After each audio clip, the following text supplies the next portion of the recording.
coming to you live from your imagination. It's the 10-Point Podcast. My name is Bruce, and I'm the facilitator of the podcast. And if we do stop recording, the whole universe will cease to exist.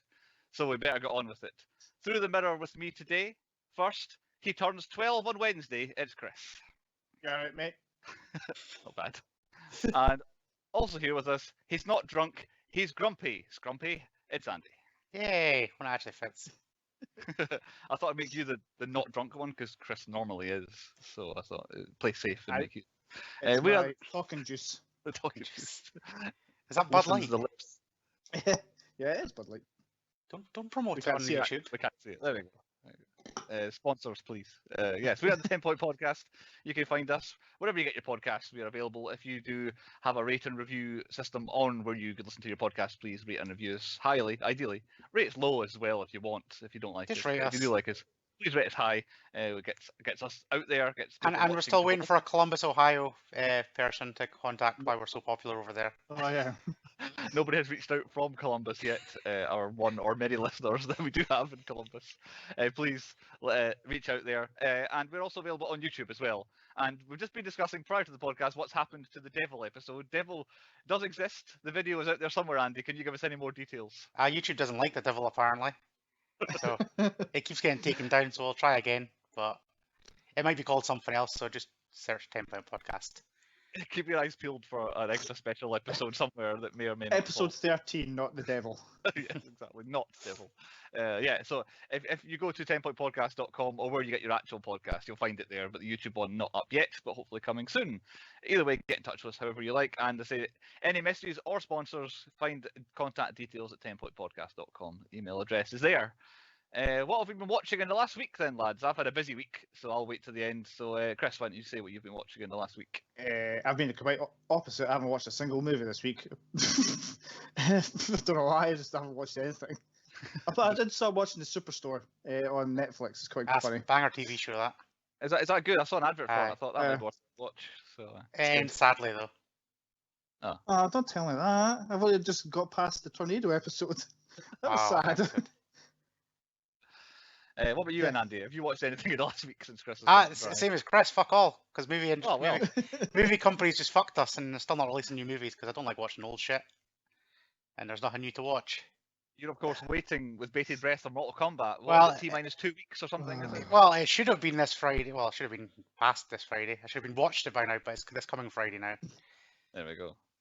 So, are you watching? If you do want to watch our Mortal Kombat episode from a couple of seasons ago or last season, do watch that in anticipation. Will you be watching the original beforehand, Andy, or are you going? It's all in there anyway. It's all in there. I can't all think in it. there, you know. I know Chris hates the new song, but I love the new song. It's a banger. I vote in favour of it being a banger, so I think we'd beat you 2-1. I think, Chris. So It's a good club song, but it's a piss song.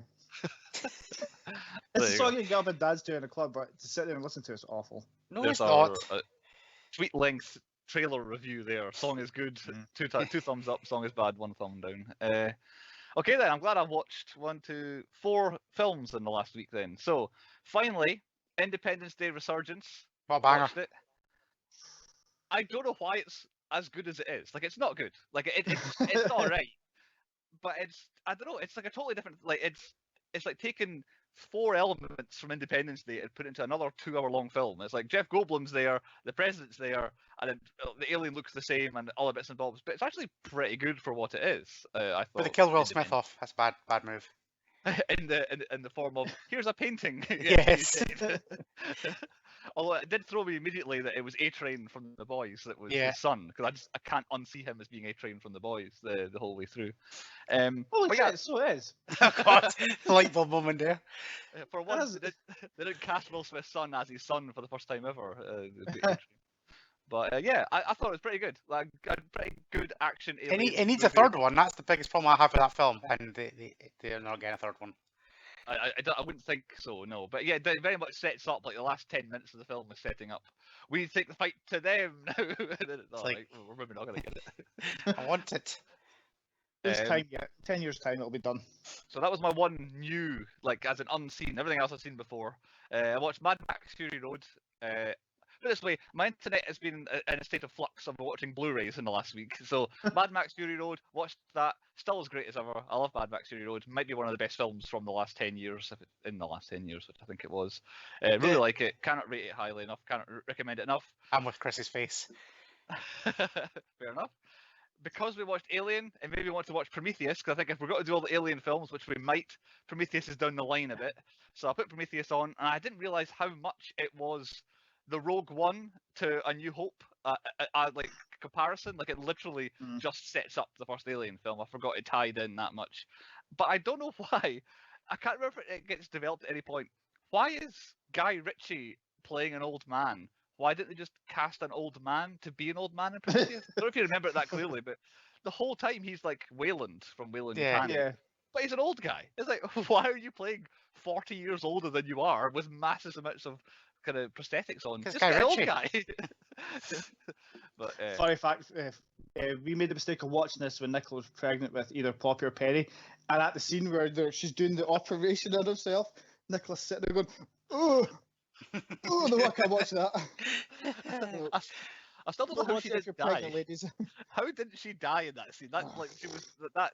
No, there's so many problems with Prometheus. It's all right. It's pretty good, but there's a lot of problems with it. And the last one I watched, just because I wanted a bit of a laugh, I stuck on Dazed and Confused, which I mentioned all the time on the podcast. And I realised I mentioned it all the time on the podcast because there are 7 people in that film we've covered on the podcast before, from Afflecks to McConaughey's to Parker Posey's, all sorts of people. So yeah, I watched a bunch of Blu-rays in the last week, and I probably will for the next week because I don't have internet properly until Wednesday, and then finally I'll get back onto watching new things again. But there we go, that's what I'm watching. Any dreams for anybody then, since I've got the word dreams written here? Anything fantastical? No, No. not for me anyway. In the Grand National, I did bet on a horse called Chrissy's Dream because of the podcast, obviously. Did it win?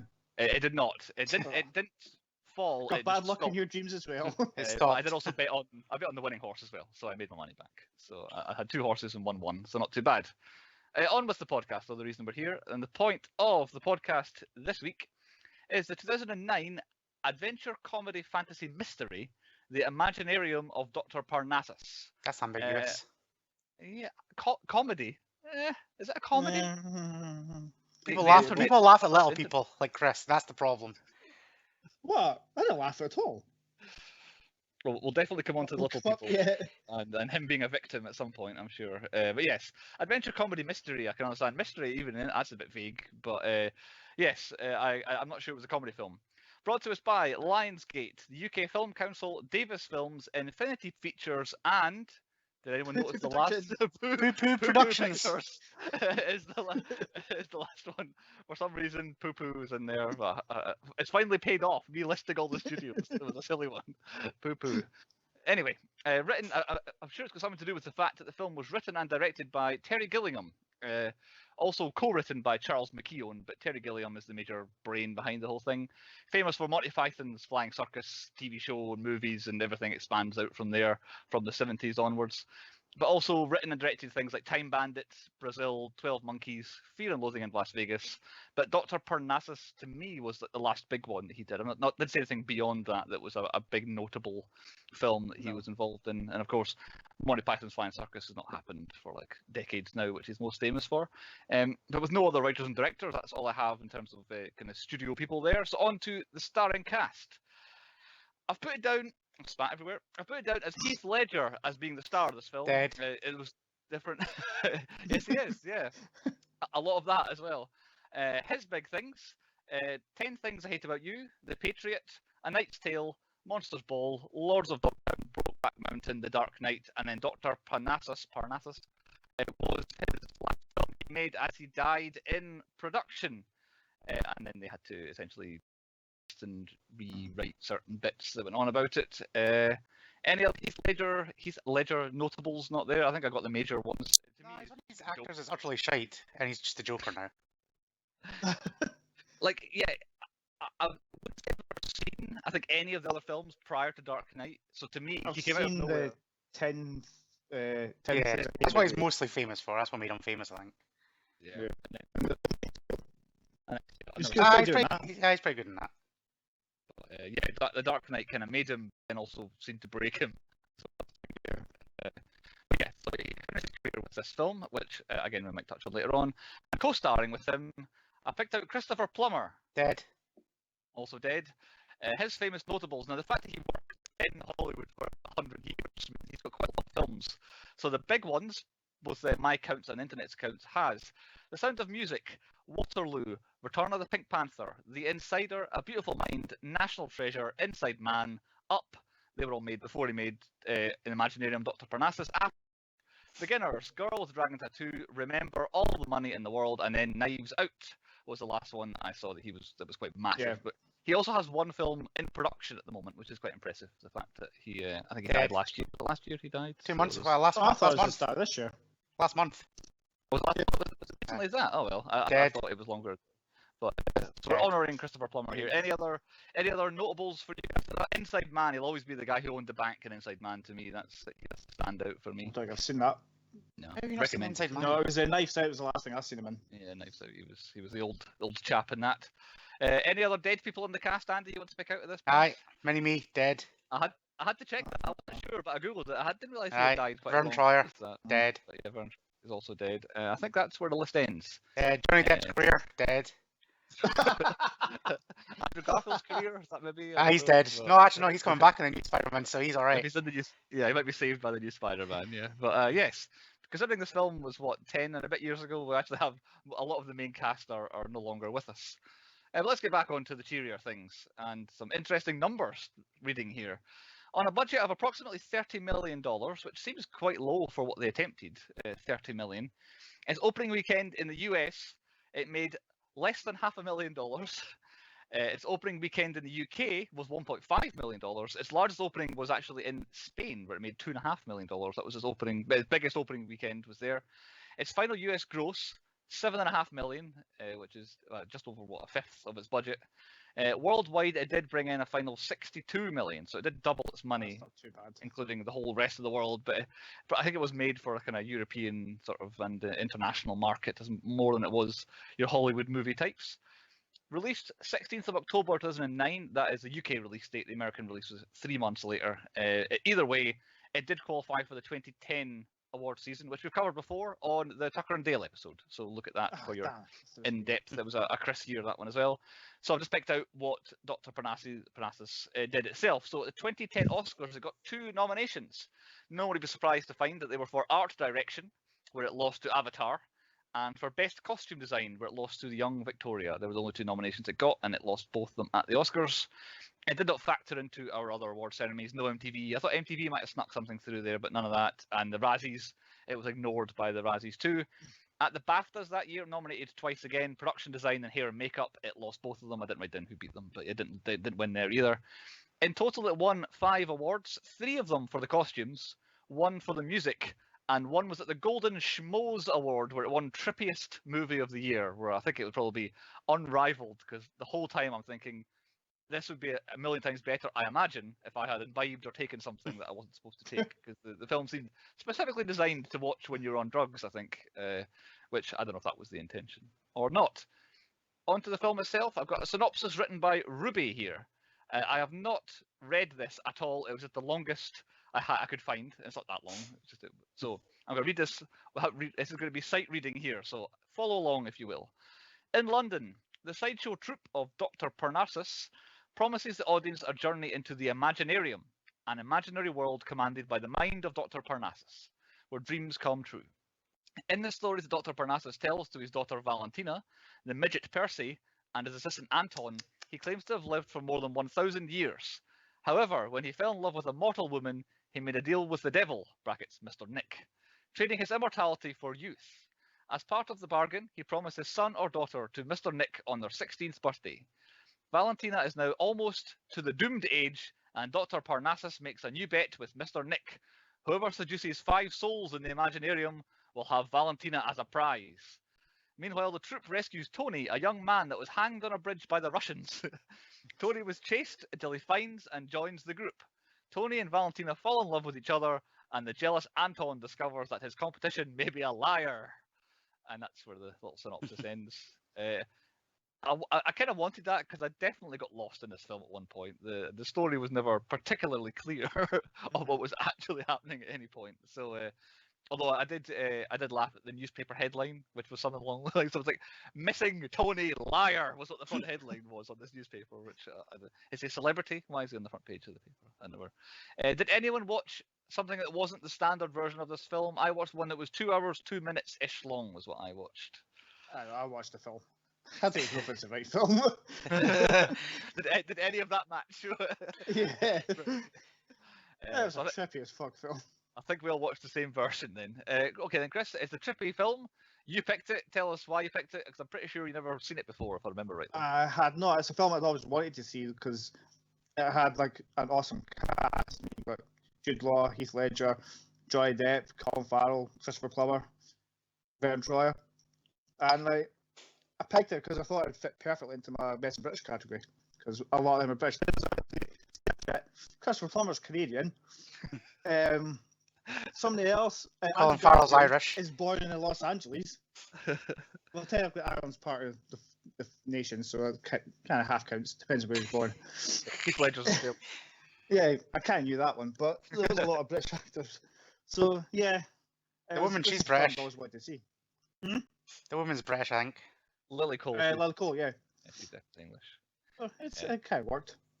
Well, yeah. It's set in London, so if nothing else, it was in Yeah. Britain. So you've got that going for you. And what about you, Andy? Had you seen it before? I couldn't remember if you said you had or hadn't. Seen Right, it before. you have to strap in for this one. We're going to do something that I've never done it before, because you always kick off about when I do this. So I'm going to get it out of the way. Here's what happened. So I remember going to see this film because some prick wanted to go and watch it at the cinema. So Right. I was It like, wasn't me for once. I was like, all right, let's go and watch it. It's like randomly. So this person was Bly, Right. Okay. and Called out. and yeah, went and watched it. It's like, oh yeah, it's Heath Ledger's last film. Yeah, I came out of the cinema going, fuck me, if I was Heath Ledger, I'd be turning in my grave right now because what a bag of shit this film is. So when Chris picked it last week, I instantly knew I fucking hate this film, and like all the way through this, I fucking hate this film. This is like minus. If I can give Boy in the Striped Pajamas a bigger score, so for the scores at the end of this is already a 1, the lowest score I could possibly give it. We're getting out of the way. It's the biggest bag of shit I've ever watched in my life. So turn this podcast off, fuck off, save your time, save your effort. If you've watched it, it certainly isn't the podcast for you, so fuck off. But oh my god, this is shit. So strap in for a fucking me to rip this apart. Heaters only from now on. Well, there you go. So you had seen it before. I had not seen it before. This is my first time seeing it, like Chris. Following the high point of the podcast, let's move on to high points on the podcast. Point number 2. Again, Somebody Chris, should record that meltdown because that is a belter. he set his stall out early. Chris, lead us off with a couple of your early high points.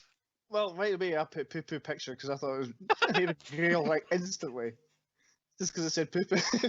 Well, they got it right. If you're going to make a shit film, you may as well get Poo Poo Productions into it. That doesn't pretend to be anything else, does that? No. No. We're making a shit film, get Poo Poo in. Do you have like any high points at all? No. Aye. I'll save Alright, them. okay. I also have something in this category. Yes. But I've put every time like Tom Waits jokes, it just talks. It just reminded me of Heath Ledger's Joker. 'Cause I think that's what he based his voice on, wasn't it? From the Dark Knight. If you say so. Sorry, whose voice? Tom Waits. When every time he right, spoke, it sounded like Heath Ledger's Joker. Right, okay. I guess there was an element there. It didn't sound like him. Like straight away, I was like, I recognise that guy, but he didn't have the usual sort of Tom Waits kind of accent, kind of southern drawl to it. That was, it wasn't shouting up your hole with a wooden pole or anything like that to keep me entertained. Andy? Vern Troyer. Right.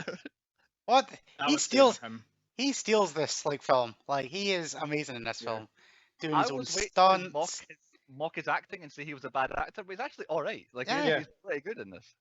Like his I problem with actually Vern used to Troyer like is him in the always film. just his voice, but obviously he can't help that.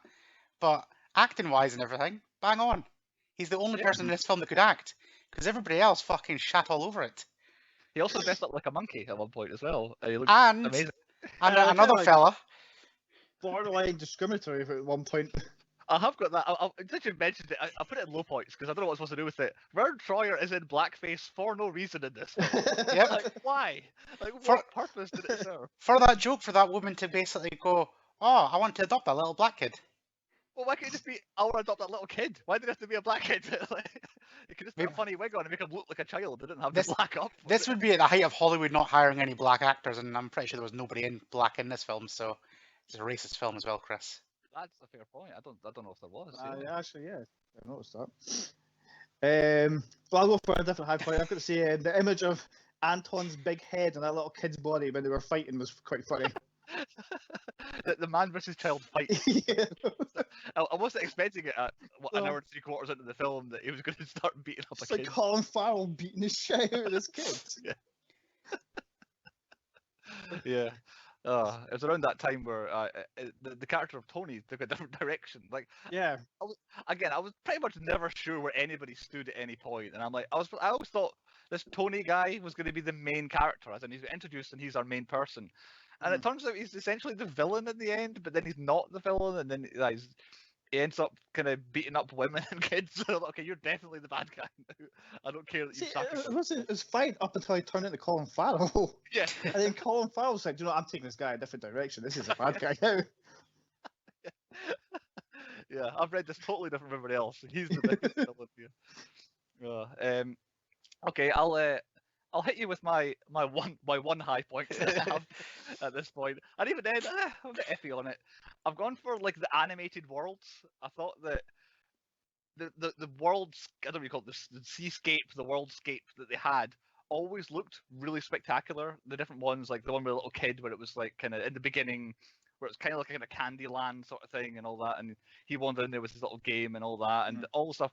But then every so often when like someone interacted with it, it did look a bit kind of nailed on. The CGI wasn't the best, but I thought the actual images of inside the Imaginarium was really well done. And I guess I don't know if it was helped or hindered by the fact that it always had to be the non-Heath Ledgers that were in there, because it made them all feel different. But yeah, that's the end of my high points. See, I watched it twice, and the first time I watched it, I thought the CGI looked fucking awful. And then I watched it again, and the second time it didn't look as bad the first time, so maybe I watched it. I'll tell you what helps. Just watch it with quality. your eyes closed and fall asleep. Because that's what I did. I pretty much did tune out for about the last 15 minutes. I was not paying attention for the end. Like I know that the girl and Andrew Garfield ended up at the end and all that, but other than that, I wasn't really paying attention by the time we got to the end. Right. Well, I'll actually let's extend this a bit so that the people that are still listening to this is not actually like tuned off. I've got a question for you. Since it's your high point, Bruce, and you like the Imaginarium and the imagery and stuff like that, why is everybody's imagination pretty much the same and it's very Tim Burton quirkiness? Because that's not in my head. I'm telling you that right now. If I went through that glass mirror, it wouldn't be that. There'd be titties everywhere. Yeah, it was very, I don't know, PG-13, wasn't it? Everyone's imagination. But yeah, you're right. They all have, like, apart from the one woman who was just shoes everywhere. Like, Yeah. she was very, like, you could see But what her drive. It just She wanted everything's all. shoes into bed, Johnny Yeah. Depp. That was the two things she wanted. But everybody else was quite But yeah, spectacular. It's just all this weird, wonderful Tim Burton upside downy shit. I was like, what the fuck's going on here? Why is everybody's imagination the same? And that mirror's broken. Chris, have you got any other high points? One more. Mr. Nick's reaction to winning the bet. He was like, he went out to win the bet. He's like, damn, I actually won the bet. Yeah. I will. So that's my last high point. It was good. I've got kind of an interim thing here, which it ties in such what Andy was saying, which was how does the Imaginarium actually work? Because they keep saying you can't have more than one person in it because then there's like squabbling imaginations and all that. But then all the time there's more than one person in it, so it kind of just confused me. Chris, you were nodding as if you had some sort of answer to this question. I thought it was a Johnny Depp's one. I thought the Mr. Nick was obviously trying to steal the souls to kill them, and then I thought that's what Johnny Depp. Well, that's what the Imaginarium was. They had to accept going to death willingly and then that was it. But then they came swinging out in a swing, which confused me. I thought if they just disappeared, that was it. But no, they still came out, which I didn't understand. So I don't know what the souls were wanting. Oh, sorry. Oh, we're back. Oh, fucking hell. I had relapse there of this film. Oh, fucking hell. I thought I understood. But I Yeah. didn't.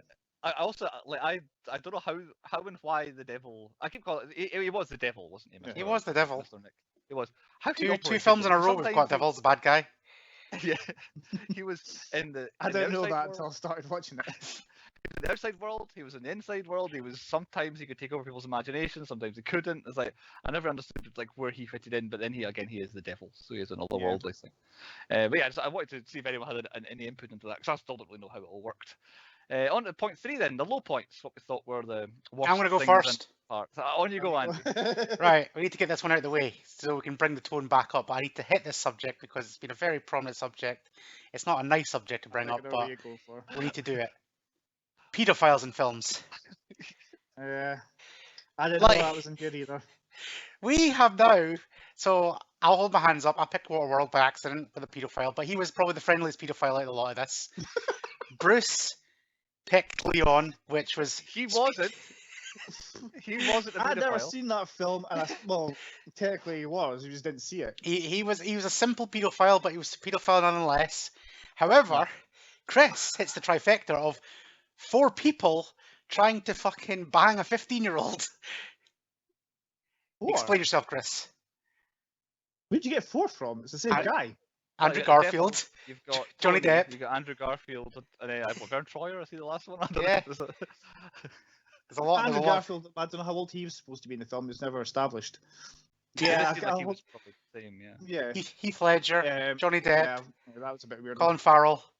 Well, they're technically all the same person. Aye, but they're all different sleazing on her. Yeah. Colin Farrell nailed it though. I'm gonna say he did more than sleaze on it. Yeah. I did feel like the film built up to this. It was like, oh, finally, yes, Tony has bedded this 15-year-old before she turned 16. It's like, what is Well, I this? thought she turned Why? 16. I think she was 16 in the very last bit they were doing because that was the Was build that up one her to, yeah. birthday? That was her Right. birthday, yeah. But still, Okay. there was a lot Yeah. of leg touching, feet rubbing, all before she was like, yeah, bad, I Chris, didn't bad. know that was in the film. I've never seen it before. Why don't you So- warn me? You've seen every film ever made. Well, I have, but a black pedophile's out of my brain. Because he did pick, what do you call it, Tank Girl way back in the beginning, which had Iggy Pop. The first You one have had a Iggy Pop, and We he was have a pedophile in that as well. we have a hit Uh, record of pedophile films here. I do. I don't know how. There's like I there's need to literally view films nothing from else. now on. There's nothing else that connects them. It's not like, oh, we're on this. It wasn't like it was the Blade series where we kept picking. It's like, they're just random all over the place. There's always a pedo in it somewhere. Oh, Hollywood, stop fucking doing pedo films. please. Yes. Right, that's my whole Making us point. sound weird, but we're not weird. We're just unfortunate film pickers. What have I got? My first low point. Straight away I had because I kind of knew the Heath Ledger thing, but I got really confused when the first creepy rapist drunk guy chases after Lily Cole. He was definitely 15 then, and he was definitely chasing after her. He goes into the Imaginarium, and then it changes to a different actor, and they do the whole thing where it hits his face. Oh, my face, my beautiful face. I'm like, why? I know. Why? His gorgeous face is like Yeah. he's not like Yeah. he was fucking Heath Ledger or Johnny Depp, and some random gimp who has to feel her arse. Yeah, exactly. That's That's what what I he said. That was said. it, yeah. Yeah. So like for no reason either. Like other than there must have been later on. Oh, we need to explain that people can change when they're in here and look different. So but that confused me. But then it was the initial. Like the whole finding, Heath Ledger's been hung apparently by some Russians. I know they appeared later on, but that was not a storyline that was really followed up on. So the gang, they save Heath Ledger, and then when he comes round, for no reason, Andrew Garfield is dressed up like some sort of weird animal, wandering around on all fours that never played into anything else. Like it wasn't part of the show that we ever saw. And then Heath Ledger, who doesn't know who he is or where he came from, his phone rings, and before he can answer it, Andrew Garfield grabs his phone up. Again, for no reason. Like, why are you stopping this guy who you helped find out who he is and why he was being killed? Other than just be extra randomness in this film, and then they break his phone. Like, Yeah, I know. There's a lot of weirdness in this film. yeah. Uh, total just carnage at points where I have absolutely no idea what anyone's motivation to do anything is, except from they all want to have sex with a 15-year-old girl. Not a good premise for a film. My first low point is not really it is a low point, but did nobody else get really annoyed by the tufts of hair behind Nick's ears? No. There's just random little tufts of hair behind his ears. I was annoyed in bigger. I was annoyed in a bigger picture here, Chris. I was trying to find loads of little stuff to sing about. Loads of little stuff. It's called the film. How about Yeah. Heath Ledger giving up on his accent after 2 scenes and just being Australian for the rest of the film? Like, he was proper, came in strong. Yeah. With, I'm a Cockney, I'm Heath Ledger, whoa, whoa, and then he just, by the end, he's just, Yeah. Hugh Jackman. You can tell he just did not give a fuck about this film. My last low point is, what was the deal with the pipe? Was that to stop his windpipe getting crushed when hanging, or was there actually some significance to it? I think it was something to do with the monks. I think there was in that scene with the monks, there was some weird pipey things. I don't know if it was. Oh, that's because he got like really annoyed when Andrew Garfield was blowing it, and then he rammed it in his throat every time, Yeah. and he just yacked it back up. I'm It's a marking monk- down number a monk 6 thing. on the unfollowed up storyline bit Yeah. in this Oh. film. I've done Vern Troyer. Really apologise, Right. guys. Health and safety wise, that Imaginarium should have been shut down anyway by the police. And like, there's no way that's legal on the road either. Like, Oh, there's- definitely. Yeah. It was quite a cool set though. What? Like, so at the beginning, okay, again, so many questions. At the beginning, they weren't trying to capture souls to beat the devil at the beginning. They were just like a traveling carnival thing. Yeah. Right? So what? For what purpose? Like, Right. what were they doing? Right. So do they make people happy, and the devil steals their souls and kills them? I think that's what they were doing, and I think that was part of the long-term deal for his like everlasting life and shit like that. Is he has to like tell the story and then get some souls every now and then. That's what I got from this film. There's always sort of a partnership with the devil. Yeah. And then he just keeps changing the deal, and the devil's like, "Aye, why not? Aye, go on. Yeah, I want to bang your daughter when she's 15. Aye." Oh, he was fine. The devil was waiting until she was 16. It was Oh yeah, everybody yeah, yeah. Everybody else went. else. He's got what's it like? Restraint? I don't know. yeah, that would work. Yeah. If that's the word. I'm It's a thinking of. fucking long game to like play that. It's like, all right, I want your 16-year-old daughter or son, because he doesn't care either way. Exactly. Yeah. He's progressive devil now. Progressive. When you're around for thousands of years, you have to try some different things, I guess. My next low point, I've just got Anton. Full stop. I quite like Anton. He was I alright. thought it was just a pain in the arse the Aye. entire way through. The whole time, like being extra protective over I can't remember, Scrumpy, whatever her name was. The word Scrumpy just stuck out when he called her, so I just kept calling her Scrumpy. Like sort of thinking that he was with her, but not actually being with her, and then being jealous anytime she did anything that didn't involve him, and then immediately hating on Tony when he arrived, despite the fact that he saved his life and kept him around and stopped him from leaving, despite the fact that he didn't like him. And it's just like, every time he came on screen, it just annoyed me. And I don't hate Andrew Garfield. I know I some do. people don't like him, but I don't hate him. But in this film, he was annoying, and the fact that his character, like, he was really going for it. I felt this film was like full-on actors trying to do actory stuff, and just I want to do something that's for the art rather than for the money. And this, I don't know if they got paid money. That was a lot of money for this. It was quite a high budget, but yeah, they felt like they were just like, I want to do this artsy one. This is one for me. I'll do one for the studio afterwards. And he seemed to be, I don't know, the personification of that was Andrew Garfield in this film. It really annoyed me. And on top of that, my last low point: not one the sympathetic character amongst the lot. But at the end, I put maybe Dr. Parnassus, but at the same time, he was the one out there making deals. No, with them. No, he made the fucking deals. Percy. Aye. Percy was sympathetic. I liked him. Nah. He's as Vern Troyer, yeah. Yeah.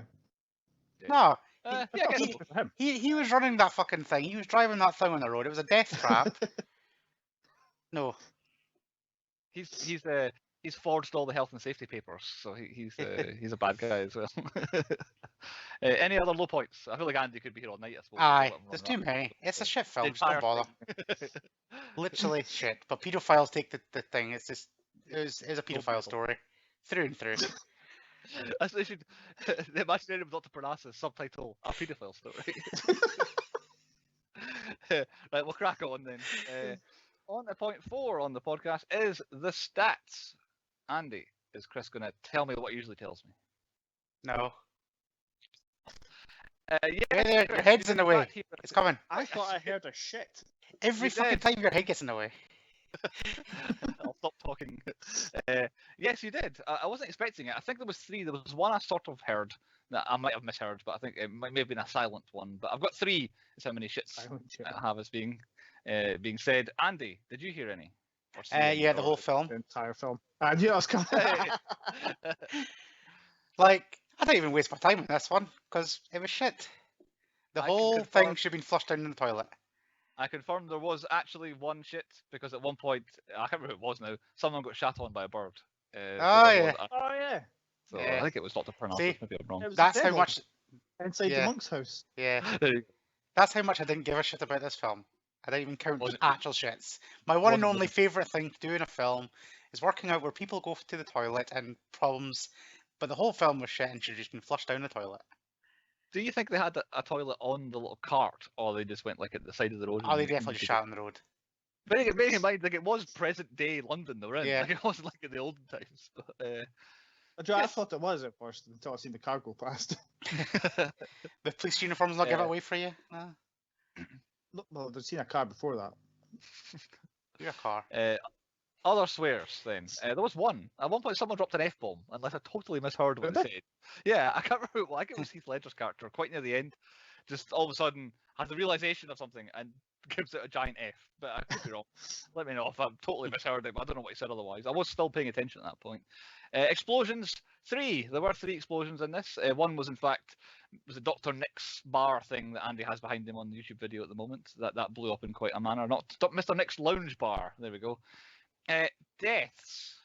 Now, one death because Tony died at the end, as evidenced by my background. But that bar blew up. Did everybody who was in the bar Aye. blow up with it? They were dead. And that, so they're actually dead because if you die in the dream world, you die as well. So how many were saying were in the bar? Because we saw the one guy whose face changed go in there, but there were other people there. So They were how definitely many were loud. in the bar? I would say about 20. At least 20. 20. So we'll say 21 deaths if everybody in the bar died. And as normal. What yes, about the what's it called? The Russians that went inside the lady's skirt. they became the devil's people. Does he kill them when he gets them, or does he use them for other means? I don't I know. don't know. I just thought they died. I thought he was just capturing them in that situation. Ah. It didn't seem Well, like he was. technically, didn't he capture that guy then? He did, but they blew up. He's dead. All right. I don't know. Just pick and choose it out. I'll put an amendment plus 4 Russians as well, maybe died. Anyway, carry on. There was one other death. It was off screen, but there was in fact a dead cow lying in the river. Ah, you got me. It wouldn't be a 10-point podcast without a dead cow appearing. Dead cow has to be a dead. If it's not a paedophile, it's a dead cow. Sometimes we get both. It seems to be the trends that we have. But the dead cow hit rate is incredible. I mean, famous dead cows in movies must be on tap. Alien 3 will be coming up at some point as well. There's a dead cow in at least one version of that. So we'll see if we get to that. And then finally, did they say the thing in this film? Did they say the Imaginarium of Doctor Parnassus? I don't give a No, shit. they didn't say it in one sentence. They just said Dr. Parnassus, didn't they? I don't believe they said the whole thing at any point. Imaginarium only counted the Imaginarium twice. They did imagination a lot, but the Imaginarium was only a couple of times. But there were 8 plus Dr. Parnassus. I definitely counted the first 8, and then I think I just got bored after that. But yeah, there were some, but the whole thing was never said. Chris, you said they mentioned the dead cow. Any other stats you were keeping track of? Yeah, there was 21 mates just between Anton and Tony. At one point, they were like, mate. And I was like, oh, we've got to keep a track of that then. And then there was one between Tony and Percy. Well, So, mates. 22 mates in general. Lots of mates. Okay, then Andy doesn't keep any stats beyond the shits, which he didn't even keep for this one either. So, on to point 4 on the podcast, the 10-point podcast quiz. God forbid what we get this time. Chris. Well, apologies because I didn't put quite as much effort in as I did in the other ones, but I thought since it was Heath Ledger's last film, we'll just do a wee quiz on Heath Ledger.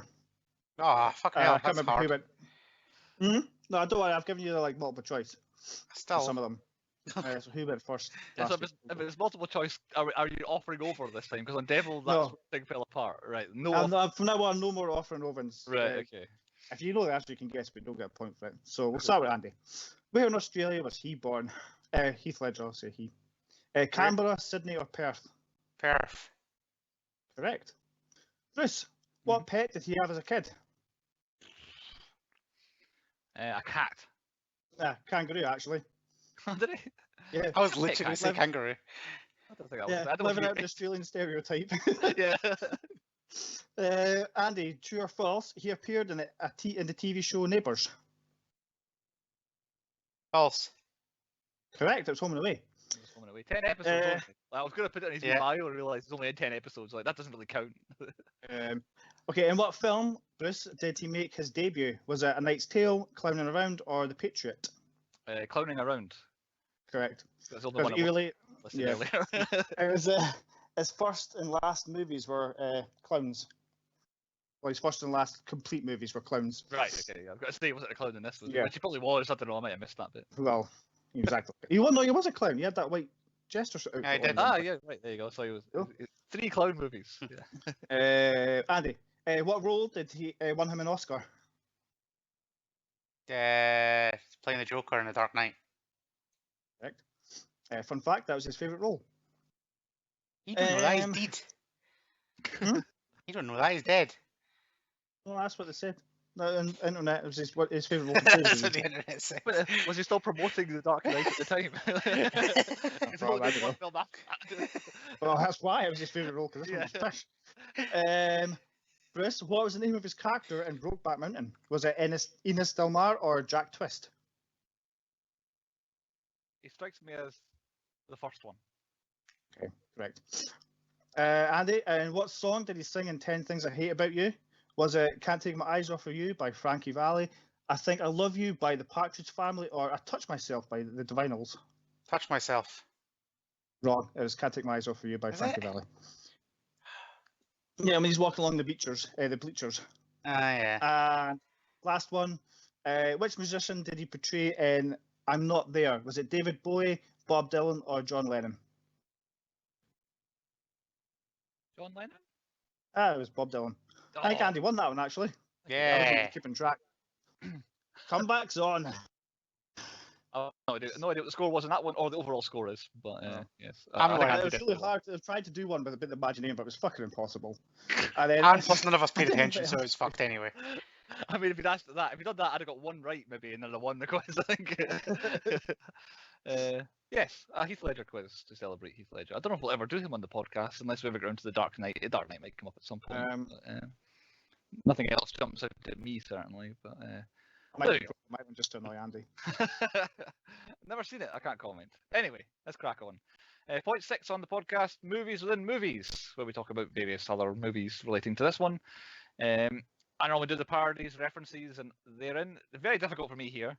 So Gunga Din, because at one point somebody was referred to as Gunga Din. I think it was Dr. Parnassus himself. That was the What the fuck's film. Gunga Din? That's think from he Star was the- Wars. They're a race. Yeah, Brian Blessed. Ah. Yeah.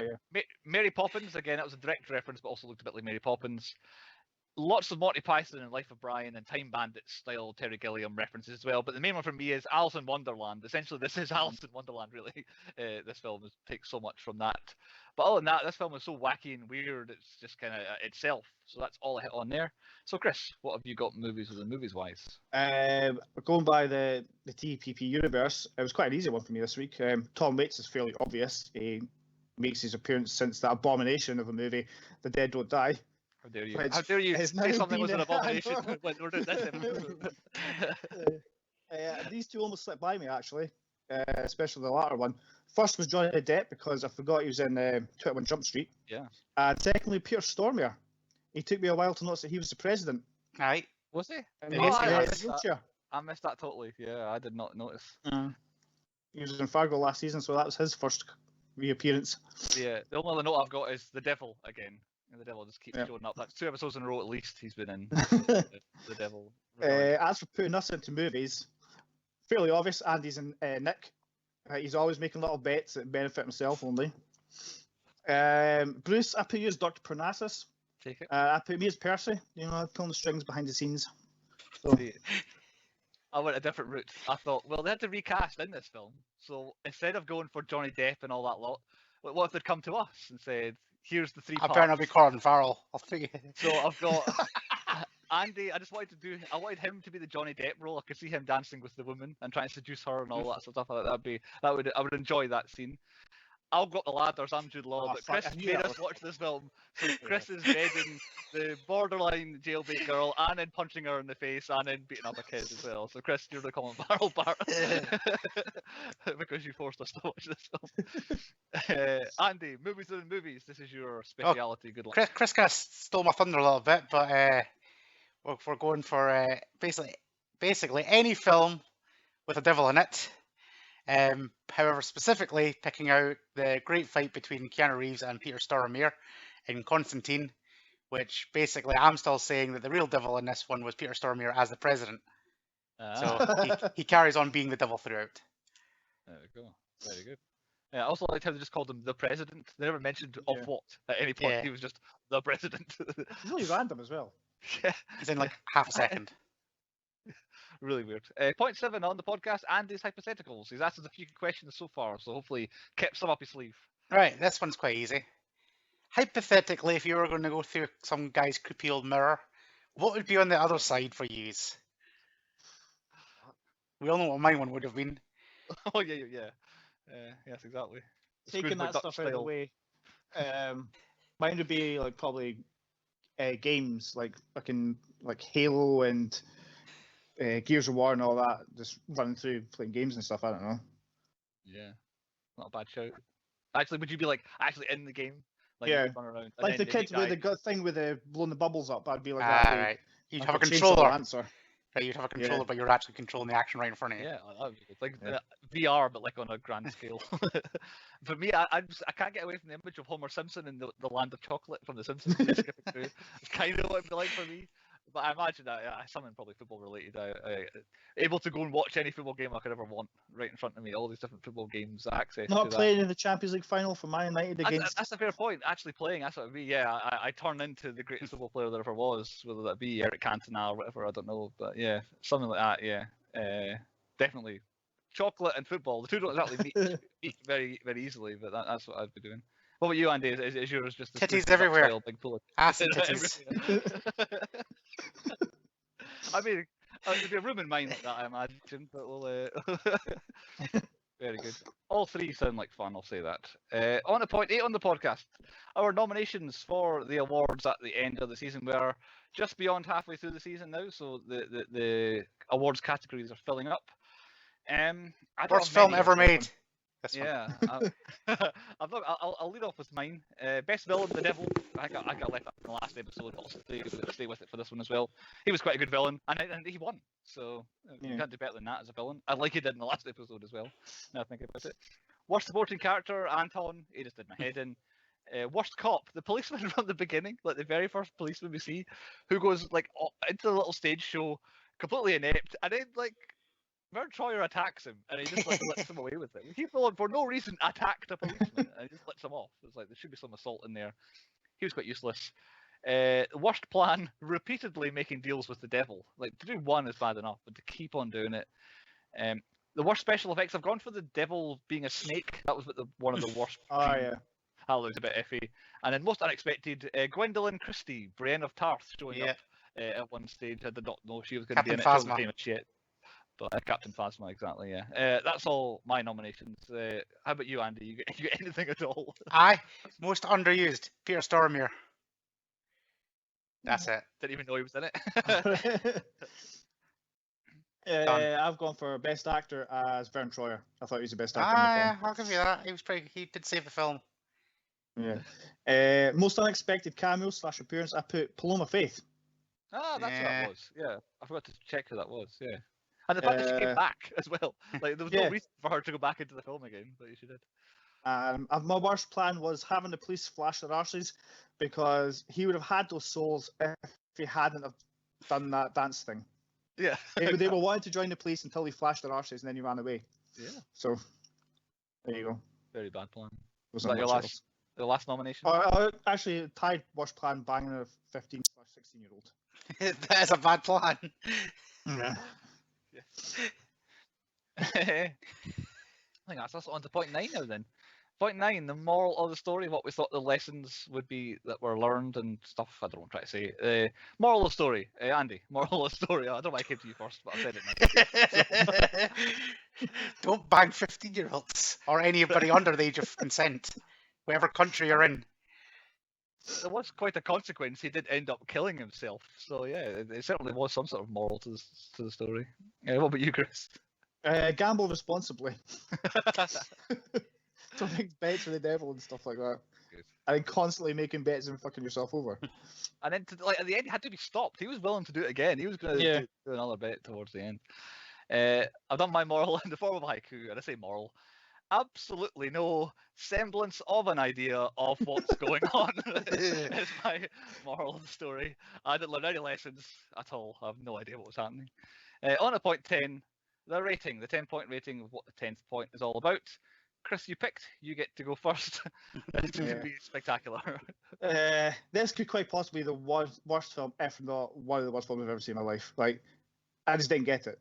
Like 20 minutes into the film, I'm watching it going, fuck, this is awful. This is bad. This is the worst choice I've ever made. So I'm giving it a 1. Like, I've got no desire to ever watch it again. And I genuinely think that all the good reviews this film's ever had is because Heath Ledger died during filming. 100%. That's the only reason why this even took off. I read several reviews trying to work out why people like this, because it is generally reviewed all right. Yeah. And everyone talks about Heath Ledger. And then when you find a bad review, it's like Terry Gilliam wants to thank the Lord that Heath Ledger died because this film wouldn't be. Everyone who thinks it's bad says the same thing as what you just said there. But I'd never seen the trailer or anything beforehand. I just thought, oh, do you know what? The reviews look good. I didn't even read the reviews, so I just kind of seen the rate and thought, oh, that's a good film. It's got good actors in it. Why not? That was a mistake. All those good reviews, folks. Or listen to a 10-point podcast. Andy, I'll come to you next, Andy. 1. You gave us a teaser. Has our talk changed your mind? Nope. 1, and it would get lower if I could. And The Boy in the Striped Pajamas is definitely a better film than this, which I also rated a 1. Yeah, I knew. You have to give it a second watch. It'll be even better. But this is never coming. This is shit. And like I said, only because some prick died on set, this got good. That's fucking harsh. There we go. Harsh, but it might be fair. I don't know. I've got self-indulgent mess, mostly nonsensical. I'm also giving it a 1. It's the first time in history. This film is the lowest you can get, because we don't do zeros. It's a 1. Officially, it's a 1. I can only apologise. I genuinely thought this might be a half-decent film. I'm sorry. I believe Chris had the worst film of season 1 in 2.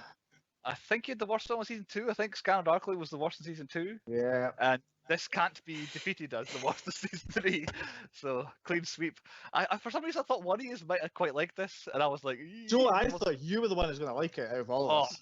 Oh, no, thank you. No, thank you. This is too far. Like, you always moan, well, Andy always moans about how I like films where nothing happens. This film is the opposite. There's just so much going on that I can't follow everything. And there's the 20 different threads that go through this film that don't ever get tied for any reason. So it's fantastic. At least something has come out of this podcast is quite possibly the worst film ever. How am I going to top that next time? That's it.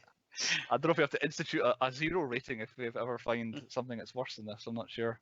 But yeah, there we go. Officially, do not watch this film. Do not waste two hours. Yeah. 2 hours. That's that. And an hour of this podcast. That's 3 hours you've wasted listening to on this film. Oh, Why? No, watch the podcast because we give some proper banter. There was certainly more laughs. This comedy film had fewer laughs. That's what I was going to say. Like, I was reading the thingy, like the trivia stuff at IMDb, and it said Heath Ledger like ad-libbed a lot of his comedic points, and I was like, comedic points? What comedic points? Brackets all were edited on the final cut. Yeah. The funniest thing he said was, "Don't read the mirror." Yeah. Yeah. There we go. That was the one joke. Yeah. Exactly. Very good. Well, there we go. I don't think I'll ever defeat this. It's going to be tough going to find a film that we all dislike this much. But it's Andy's go next. We don't know when it's going to be, but the next episode is an Andy episode. So why don't you tell us what you're picking, Andy, and then we'll discuss everything else afterwards. Right. So this film is in honor of Christopher, because we're going on a break because he's about to have a baby. He's going to squeeze one out. Physically me. Yep. Just jump on her stomach and it'll push it right out. That's how it works. So, I'll do it alien style, just cut it open. so it's a category we've never really hit on ever. okay. It's a rom-com. Ah, okay. So, I was waiting for a rom-com until I didn't have to do Best of British. I can't think of any So- decent Best of British rom-coms. So this film is purely dedicated to Chris and his newborn baby when we come back, and it's going to be a fun film from 1989, starring John Travolta, and it's Oh. Look Who's Talking. Ah, Oh. yeah! I thought you were going a different way there, which I'll divulge after. I didn't realise that was that early. Yeah. I was waiting for that for a wee while. I was going to bring it like later on. No, I thought now's the time. You're about to have a Me too. baby. And yeah. Never mind. Yes, It will not be I'm called Black Phillip. not sure if I've seen it. Look Have you who's not? talking. I'm John not Travolta, sure. I Bruce thought- Willis, another recently dead guy, George Seagal, he's dead. Oh yeah, that was Oh, really yeah. interesting, actually. So yeah. Yeah. I feel like I've probably seen it, but then it might be because it was a big film when I was younger, and maybe I did see it. But yeah, there you go. A baby special for when baby Black Phillip comes around. The next time we're on the podcast, Chris will have a new baby with it. So you have a few weeks, not 7 days, to find Look Who's Talking and watch it, and then join us back next time for the 10 Point Podcast.